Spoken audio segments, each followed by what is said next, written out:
মাঝে মাঝেই phone scroll করতে করতে হাত আটকে যায়।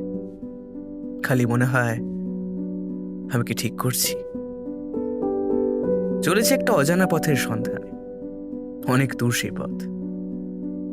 কিন্তু মাঝে যদি আটকে যাই, যদি পথ হারিয়ে ফেলি, সময় তার অপেক্ষা করবে না, সে চলবে নিজের মতো।